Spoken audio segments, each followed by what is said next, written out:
Hello guys, போன வீடியோவில் நம்ம ஃபாரின் கீனா என்ன, அதோட ஃபங்க்ஷனாலிட்டி என்ன அப்படின்றத பார்த்தோம். இந்த வீடியோவில் டெலிட் கேஸ்கேட்னா என்ன, அதோட ஃபங்க்ஷனாலிட்டி என்ன அப்படின்றத பார்க்கலாம். ஓகேவா? ஸோ டெலிட் கேஸ்கேட் அப்படின்னா நம்ம ஃபாரின் கீ யூஸ் பண்ணோம் தெரியுமா? ஃபாரின் கீயில் நம்ம ஏதாவது ஒரு பேரண்ட் டேபிள் ரெக்கார்ட் டெலிட் பண்ணுறோம் அப்படின்னா நம்மளுக்கு டெலிட் பண்ண விடல. அதாவது பேரண்ட் சைல்டு ரிலேஷன்ஷிப் இருக்குது, அதனால் நீங்கள் வந்து கன்ஸ்டன்ட்டை ட்ராப் பண்ணுங்கள் அப்படின்னு சொல்லிட்டு நம்மளுக்கு எரர் மெசேஜ் ஷோ பண்ணிடுச்சு. நம்ம வந்து கன்ஸ்டன்ட்டை ட்ராப் பண்ணிவிட்டு பண்ணோம். ஓகேவா? ஆனால் டெலிட் கேஸ்கேட்டில் என்ன அப்படின்னா, நீங்கள் பேரண்ட் டேபிள் ஒரு டேட்டாவை டெலிட் பண்ணுறீங்க அப்படின்னா ஆட்டோமேட்டிக்காக சைல்டு டேபிளில் இருக்க டேட்டாவும் ஆட்டோமேட்டிக்காக டெலிட் ஆகிடும். ஓகேவா? அது எப்படின்றத நம்ம பார்க்கலாம். ஓகேவா? ஸோ அதுக்கான சின்டெக்ஸ் தான் இது. நார்மல் நம்ம ஃபாரின் கீ யூஸ் பண்ணுறதுக்கான சின்டெக்ஸ் தான் இது வரைக்கும். கூட நம்ம இந்த அடிஷ்னல் கீவேர்டை ஒண்டி நம்ம ஆட் பண்ண போகிறோம். ஆன் டெலிட் கேஸ்கேட் அப்படின்ற இந்த கீவேர்டை ஒண்டி நம்ம ஆட் பண்ண போகிறோம். ஓகேவா? இதோட எக்ஸாம்பிளோட நம்ம இதை பார்க்கலாம். ஓகேவா? இப்போ நான் வந்து டேபிள் கிரியேட் பண்ணுறதுக்கான சின்டெக்ஸ் எல்லாம் வச்சுருக்கேன். ஸோ ஃபஸ்ட்டு நம்ம ஒரு ப்ராடக்ட்ன்ற டேபிள் கிரியேட் பண்ணலாம். இதுதான் வந்து நம்மளுக்கு parent table. So parent table நம்ம இருக்கணும் அப்படின்னா நம்ம என்ன சொல்லியிருந்தோம், கன்ஸ்டன்ட் கண்டிப்பாக இருக்கணும். அதாவது பிரைமரி கீ கன்ஸ்டன்ட் வந்து கண்டிப்பாக இருக்கணும் அந்த டேபிளில். நம்ம ஃபாரின் கீ யூஸ் பண்ணுறதா இருந்ததுன்னா, அதோட ஃபாரின் கீ யூஸ் பண்ணுறதா இருந்ததுன்னா அதோட பேரண்ட் டேபிளில் பிரைமரி கீ கண்டிப்பாக இருக்கணும். ஓகேவா? ஸோ இருந்தால் தான் உங்களால் சைல்டு டேபிளில் ஃபாரின் கீயை வந்து யூஸ் பண்ண முடியும். ஓகேவா? ஸோ அதனால் நம்ம பேரண்ட் டேபிளில் பிரைமரி கீயை யூஸ் பண்ணியிருக்கோம். யூஸ் பண்ணி இதை நம்ம க்ரியேட் பண்ணலாம். ப்ராடக்ட் டேபிள் க்ரியேட் ஆகிடுச்சு. ஓகே, இப்போ நம்ம சைல்டு டேபிளில் ஃபாரின் கீயை நம்ம க்ரியேட் பண்ணலாம். ஸோ இந்த ஆர்டர்ஸ்ன்றது நம்மளுக்கு சைல்டு டேபிள். ஸோ இந்த சைல்டு டேபிளில் நம்ம ஃபாரின் கீயை க்ரியேட் பண்ணலாம். இது வந்து நார்மலாக நம்ம டேபிள் க்ரியேட் பண்ணுறதுக்கான சின்டெக்ஸ். நார்மல் டேபிள் க்ரியேட் பண்ணுறதுக்கான சின்டெக்ஸ் இது. அடிஷ்னலாக வந்து பிரைமரி கீ எப்படி ஆட் பண்ணுறது அப்படின்றத சின்டெக்ஸ். இந்த பிரைமரி கீ வந்து போன வீடியோவில் நம்ம பார்த்தோம். அதோட நீங்கள் யாரும் அந்த வீடியோ பார்க்கல அப்படின்னா அதோட லிங்க்கை வந்து டிஸ்கிரிப்ஷனில் கொடுக்குறேன். நீங்கள் அந்த வீடியோவை செக் பண்ணுங்கள். அந்த வீடியோ பார்த்துட்டு இந்த வீடியோ பாருங்கள். அப்போ இன்னும் கொஞ்சம் பெட்டர் அண்டர்ஸ்டாண்டிங் உங்களுக்கு இருக்கும். ஓகேவா? ஓகே, இது வந்து ஃபாரின் கீக்கான சின்டெக்ஸ். ஸோ நம்ம என்ன பண்ண போகிறோம், கன்ஸ்டன்ட்னா என்னன்னு பண்ண போகிறோம், அதுக்கான நேம் கொடுக்கணும். கொடுத்துட்டு நம்ம என்ன கீ யூஸ் பண்ண போகிறோம் அந்த கீயை கொடுக்கணும். கொடுத்துட்டு எந்த காலமில் யூஸ் பண்ண போகிறோமோ அந்த காலமோட நேமை கொடுக்கணும். ஸோ இந்த காலம் வந்து எந்த டேபிளில் ரெஃபர் பண்ணி இருக்குது அப்படின்னு சொல்லிட்டு அந்த ரெஃபரன்ஸுன்ற கீவேர்டு கொடுத்துட்டு எந்த டேபிளில் ரெஃபர் பண்ணுதோ அந்த டேபிளோட நேமை கொடுத்துட்டு அந்த காலமை கொடுக்கணும். ஓகேவா? இது நார்மலாக நம்ம ஃபாரின் கீழே யூஸ் பண்ணுறதுக்கான சின்டெக்ஸ். ஓகே, இப்போ நம்ம டெலிட் கேஸ்கேட்டில் என்ன பண்ணணும் அப்படின்னா, இது கூட அடிஷ்னலாக ஒரே ஒரு கீவேர்டு வந்து ஆட் பண்ணணும். அதாவது ஆன் டெலிட் கேஸ்கேட் அப்படின்ற அந்த கீவேர்டை வந்து நம்ம ஆட் பண்ண போகிறோம். ஓகேவா? வேறு எதுவும் ஆட் பண்ண போகிறதில்ல.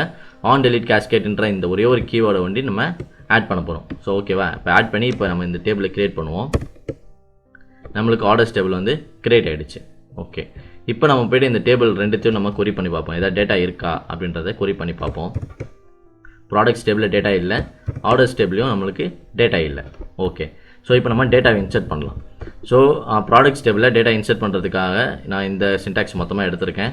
மொத்த டேபிளையும் எப்படி இன்சர்ட் பண்ணுறது, டேட்டாவை எப்படி இன்சர்ட் பண்ணுறது டேபிளில் அப்படின்றது உங்களுக்கு தெரியல அப்படின்னா அந்த வீடியோ நான் வந்து வீடியோட லிங்க்கை வந்து டிஸ்கிரிப்ஷனில் கொடுக்குறேன். நீங்கள் அந்த வீடியோவை செக் பண்ணி பாருங்கள். ஓகே, ஸோ இப்போ வந்து நம்ம இதை டேட்டாவை இன்சர்ட் பண்ணுவோம்.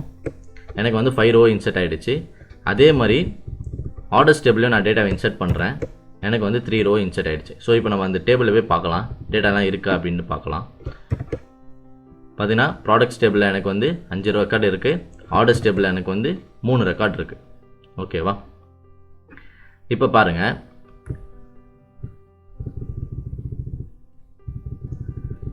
இப்போ நான் வந்து ப்ராடக்ட் டேபிளில் 25ன்ற ரெக்கார்டை டெலீட் பண்ணுறேன்.